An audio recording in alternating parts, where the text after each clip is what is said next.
Оюун санааны зам мөр шашинтай зөрчилддөггүй. Юунд итгэж үнэмшдэг хэвээрээ л байна. Үнэн дээр та гүн гүнзгий явж өөрийн оршихуйг мэдэрвэл, дотоод нам гүмээ мэдэрвэл Есүсийн хэлснийг, Бурхан Буддагийн хэлснийг илүү сайн ойлгоно. Тэдний хэлсэн үгс улам амьдралд илүү утга учиртай болдог. Хүмүүс оюун санааны зам мөр шашинд төөрөлдөж бодилдог. Тэгээд сэтгэлд нь ямар ч хэрэггүй хаалт үсгдэг. Ингэх ямар ч хэрэггүй. Та дайн жигнэмэг идээд дайн хүн болчихгүй. Хятад хоол идлээгээд хятад хүн болчихгүй. Бид дэлхийн бүх орны хоолыг иддэг. Ситар сонслоо гэд инэтгэх хүн болохгүй. Бид газар бүрийн хөгжмийг сонсдог. Ямар ч орны хувцсыг өмсдөг.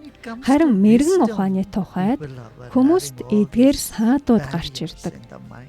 Өөрийн итгэлийн тогтолцооны гүнд хүрэх сайн гэдгийг тэдэнд хэл. Эсрэгцэх боломжгүй үнэндээ бие биеэ дэмждэг.